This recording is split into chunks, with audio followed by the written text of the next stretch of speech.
All right, we'll just go ahead. We would like to use this opportunity to welcome our first speaker, Favor Chidebere, to come and she'll be taking us on the topic tackling accommodation and the necessary documents that are required during our service here. You're welcome, ma. All right. Good evening, everyone. Welcome to this wonderful event. Before I go ahead, I would like to really thank the organizers for putting together this great event. You might not really understand it, but when you go for service, you would really know the benefits of this arrangement or this webinar tonight. All right, I also want to appreciate participants for coming around, because we cannot have this meeting if you are not here with us.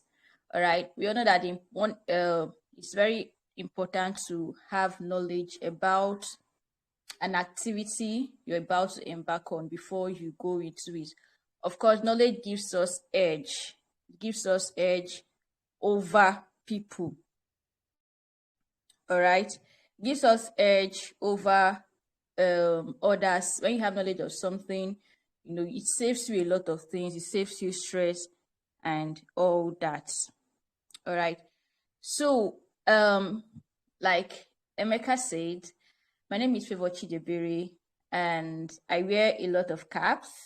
All right, but I think the underlying thing about me is that I like solving problems. Whenever I observe that there's a problem here that needs solution, I just go ahead and do it. Okay, so and I think that's part of the reasons why I'm here too.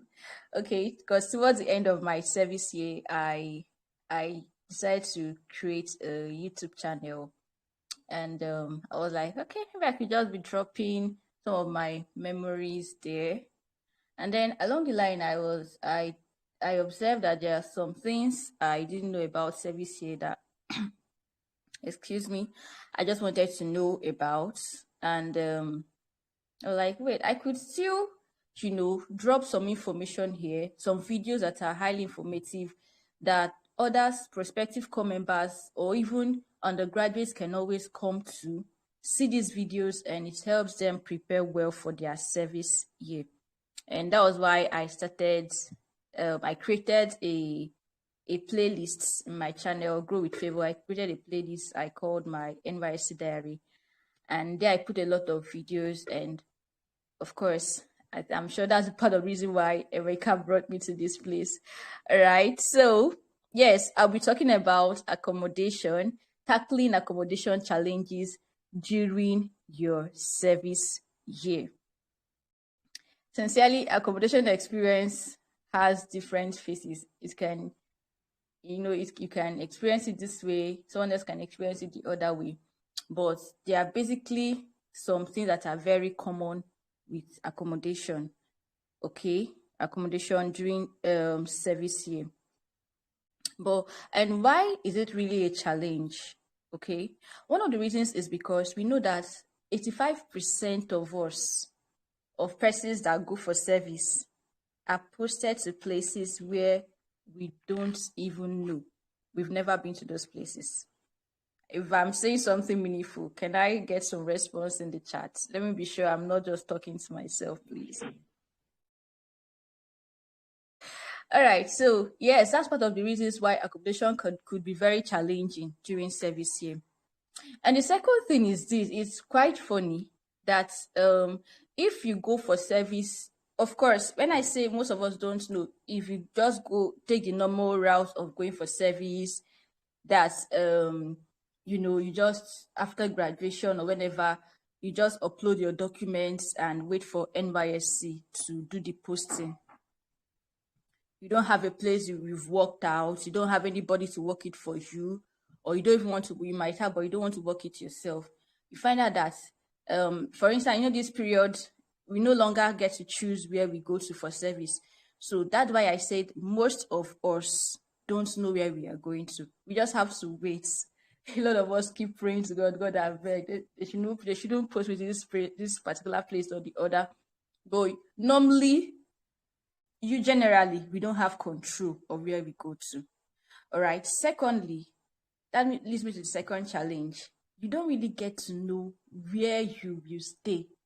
You've gone for camp, yes. You've gone for your orientation camp, maybe for someone like myself in Osun State. I've never been to Osun State. I don't even know the local governments there. So where am I going from the camp? You don't get to know where you're going to after the orientation camp until you're handed down your posting letter. And that posting letter is usually given to corps members on the last day. That's the day we pass out from camp. I mean, the orientation camp. That's the day we receive our posting letters. Another tricky experience.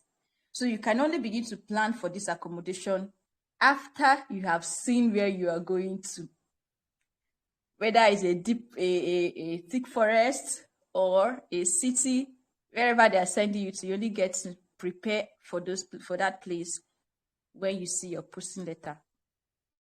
And the next thing you do is to follow the local government chairman or whoever you follow, their religious bodies, to go down to your place of primary assignment. That's your local government area of primary assignment. So now, another tricky challenge about that tricky thing about accommodation during service year is the fact that different PPAs have the way they address accommodation for their corps members. Exactly. For some, although generally in the posting letter they will state you should provide some necessary things to make your corps members comfortable, such as accommodation, stipend, and all that. You should treat them like your employees, and the rest of it.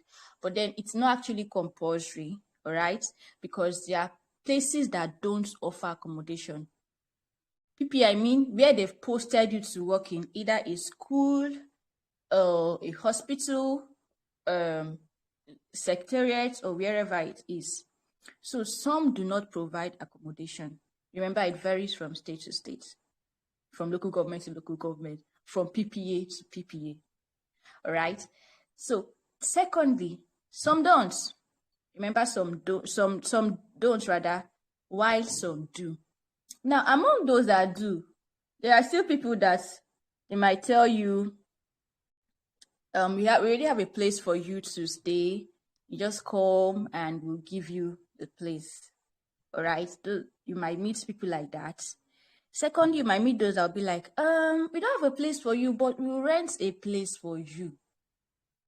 Some will be like, we don't have a place, we'll rent one for you, but can you just go ahead and look for a place and then come and tell us the price and we'll pay for it. So why some? There are some that will not tell you, just look for a place, let's know the price, let's see how we can support you. Now, one thing you should note is that most of the issues come from those people that claim to give accommodation. All right, because they might give you a place and it's not conducive. Normally, they'll give you at least a place that is to the minimum, let me say, will I say minimum or maximum level of standard of accommodation there? It could be that way. Some employers will be so funny that they'll give you the lowest form of accommodation, the lowest standard, let me put it that way. And I don't know how you would feel about it. So these are the things that people really face. Some will promise you, don't worry, you just get a place, pay, we will reimburse you, and throughout your service year, you're not going to get a dime for your accommodation. Some will tell you, just start, we will along the line, we'll give you money for it, and you end up going from wherever you put up in to your place of work, to your service ends. So these are the things that makes it necessary for us for prospective corps members to actually be aware of what happens, during the youth service year. Now, having known these things, the peculiarities that come with service year, accommodation during your service year, how do we tackle these challenges? Before I go ahead, somehow, these are some of the things I'll be saying here. I think somehow a lot of persons are not told. All right. Let me just say, okay, yeah, before I go ahead, I actually have a friend of mine that I actually share some stories in one of the contexts I created on accommodation. But then there's this friend of mine, her experience was such that, you know, I happened to follow her around to where to when she was actually trying to get an accommodation, right? And you needed to see the house her employer offered her. Jesus. At the point she was like, Favor, let me just, I said, sister, my dear, baby girl, this is a no-no. This is a no-no. The convenience facilities was very poor. In fact, it's just one toilet. How many rooms? 8 rooms. Yeah, 6 or 8 rooms. One toilet that looked so black. Like, I mean, the system itself was the water system. So it took her a lot. In fact, this said employer of hers, ended up not paying for her accommodation. At the point, the house owners were like, copper, you need to pack out. You've not paid your rent. It's quite embarrassing.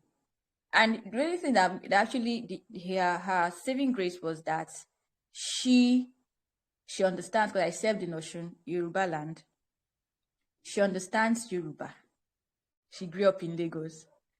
So I was like, what if I was the one in this girl's shoe? How would I have coped in this kind of, condition? And I'm still expected to be at work, to be punctual, to be regular, to carry out all my duties. Yet I don't have a place to lay my head. So let's look at how to handle these challenges. All right. The first advice I would give anybody going for service here is this. As much as you can, as possible, as easy and as possible as it will be for you, please keep some money aside for your accommodation. Yes, you might fall into the PPA that will provide you a good accommodation. I mean, top notch, up to standard. You might be lucky to find one. Of course, the prayer is I will get those kind of places. But please reserve some money to tackle your accommodation challenges. Why am I saying this? A lot of us, prior to when we go for service, some of us even work before service. We like, let me work and get some money, to prepare for youth service. And we just get some money for the orientation camp itself because we believe federal government to pay us 33K alawi, and probably the people where they'll send us to will pay us some money. Please don't depend on PPA for your upkeep, because you might be thrown to a government school and to a government establishment, and government establishments don't actually pay a dime. I don't know if some do. I mean, state governments majorly. Federal government might pay you something. All right. So while you're saving up money to at least buy your things, maybe buy your designer sneakers and canvas, get your jeans and have some money to spend at Mami, when you're doing your orientation camp, please do well to also keep some money aside for your accommodation. Now, I'm just saying that this is an advice that would help you. You might end up saving some money, yes, but don't make use of it for that accommodation. That will be a plus for you. At least you have some money to yourself. I might end up saving money and spend less than what you, of course, way less or way more, but it's always good. If it's possible for you, think about it. Try and keep some money aside, all right, for your accommodation. Recently, I have this friend of mine that just went for service, and one of the things she was like, can I imagine the PPA where they gave her, she was sent to a government school, and they gave her they gave her a room. They're like, oh, we have accommodation for core member. We have for you. And only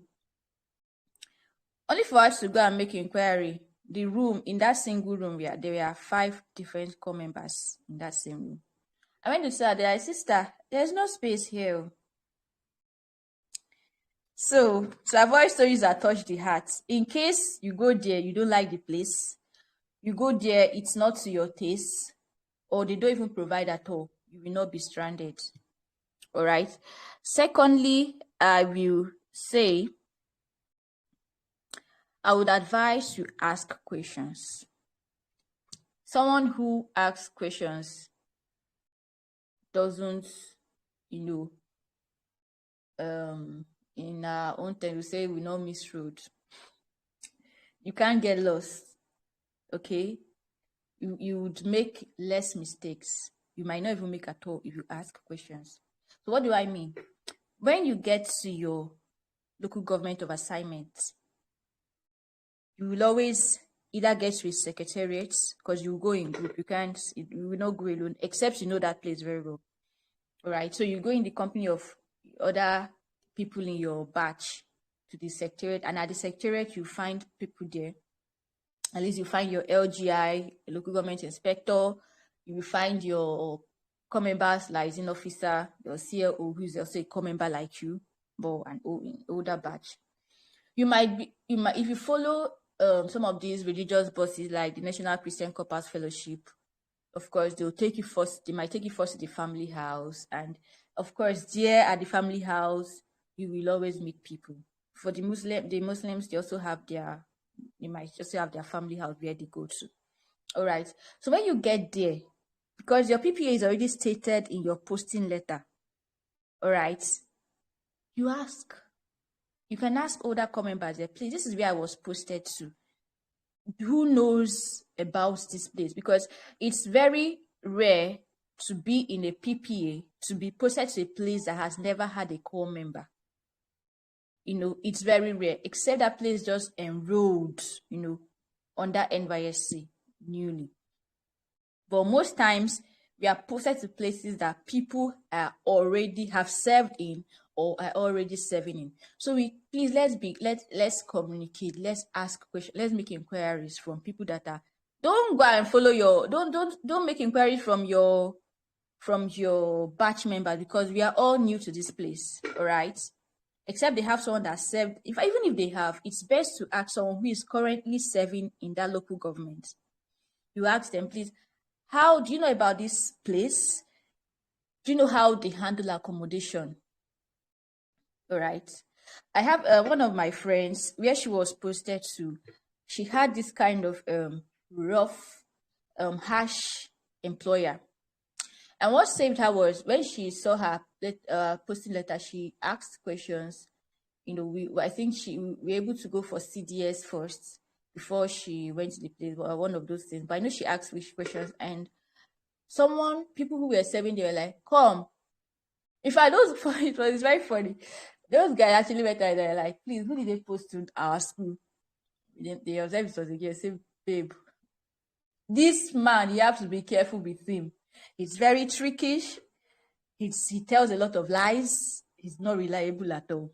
And guess what? That was just the man, because she kept complaining to me throughout our service here about this particular employer.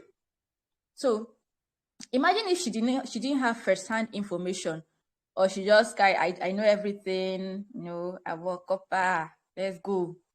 She just carried herself straight without making inquiry. She would have had it rough during her service here.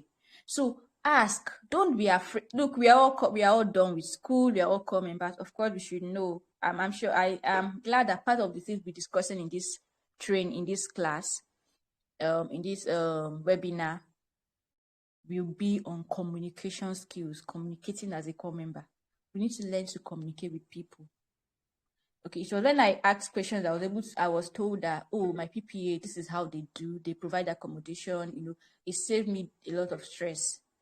So it also helps you to know if you would go ahead with that. If you prepare yourself, plan yourself to reject them, or how to tell them to reject you. Because yeah, PPAs can actually, you can tell them, sir, please don't worry, reject me. Don't accept me, please. And they will just, of course, some will do that. Some will be reluctant to do that. But if you press on them, they'll be okay, your rights rejected or unaccepted, and you can go ahead and look for source for a PPA for yourself. All right. So ask questions. I would say it over and over. Ask questions. All right. The third thing I'll say is discuss accommodation with your employer, if possible, before they sign your acceptance letter. Because in that posting letter you'll be giving, it's the same thing as the acceptance letter, but below is the acceptance letter. You know, a lot of times you just, oh, they've sent you the PPA. You know, that's feeling of oh, I'm a core member. You know, we all, there's this kind of vibe it gives us. Let's say vibe, or that initial feeling, and you just want to start service. You've waited for this for so long. You cannot wait to be copper, to wear uniform, and to be entering maybe schools or going to work, your uniform, TDS and all that. Please. And I happened to view him. I had to ask you, please, what are you expecting? Okay, so like I was saying, you discuss with them, politely ask them, please, sir, how about my accommodation? I'm saying this even before they sign that accept, even if, well, I know some of us have been sent to oil companies, if they send actually. Yeah, they send to oil servicing companies. We might not be like, I've arrived London. But please, some of them don't give accommodation too. Just ask. Just ask. So that you'll be sure of what you're going to, you're going with. All right. So, discuss with them politely, all right, as an educated person. You know, you ask them and so you have good information. I mean, in case nobody gave you prior information or no one really has idea of how they handle accommodation there, just discuss with them the terms. Are they giving you an accommodation? Are they paying you? You know, when are they giving it? When will it be ready? So they don't end up telling you lies or deceiving you with, we will give you, they'll even talk like they're giving you a mansion, only for them not to fulfill their promise. All right, so discuss with your employers. Remember, the first one, set money aside. The second one, ask questions before you get there. The third one, discuss with them.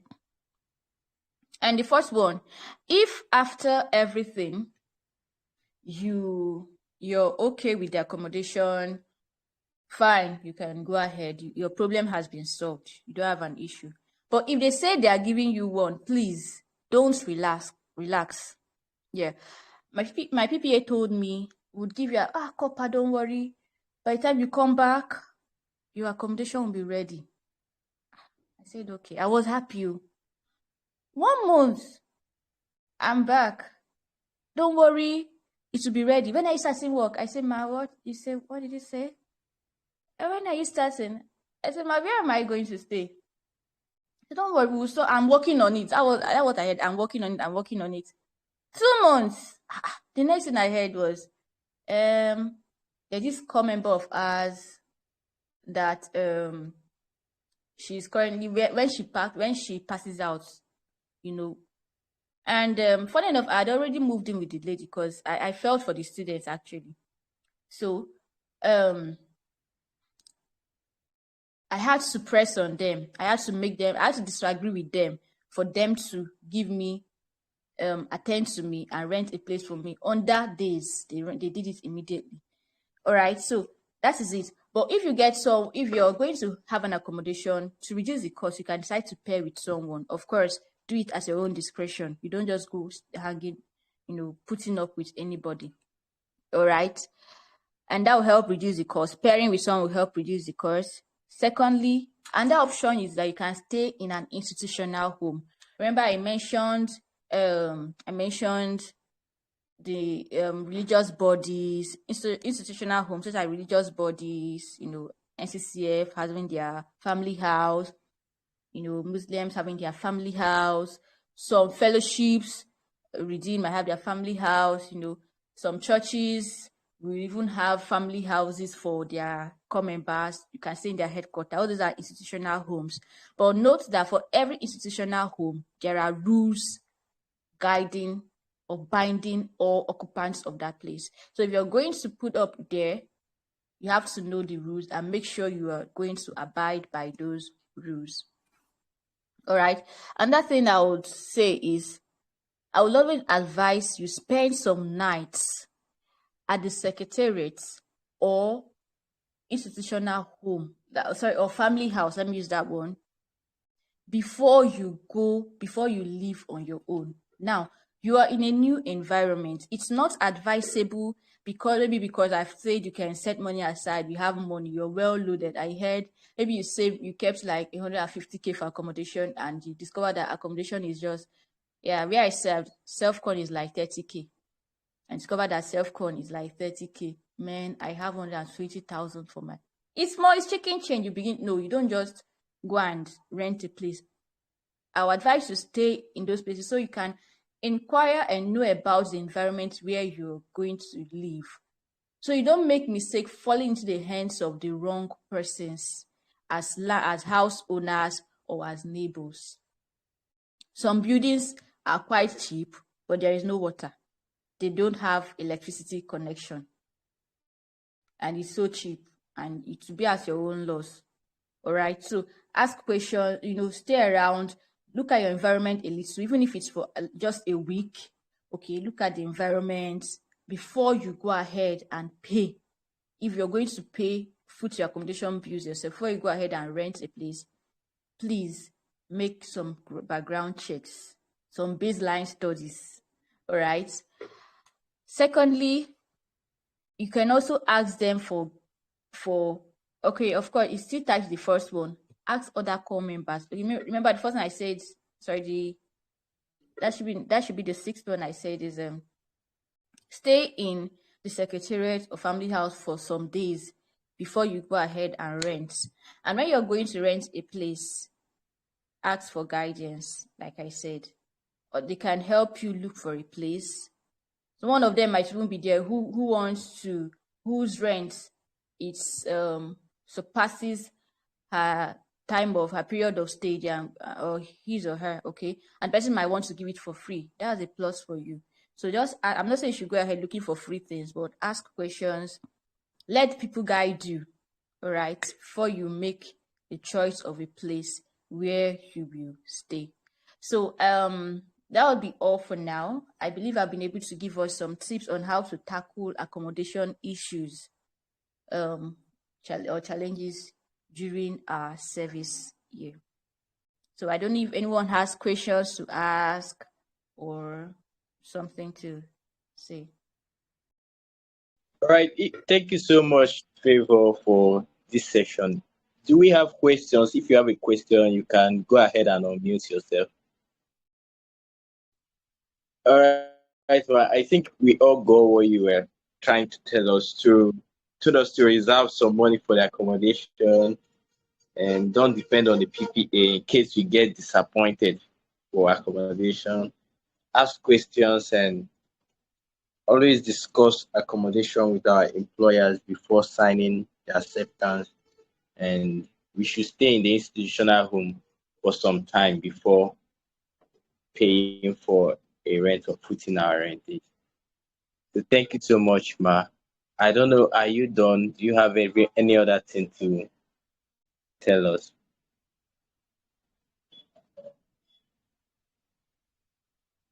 All right. I can see the responses here. Thank you so much, everyone. Thank you very much, Emeka, for putting up this, great webinar.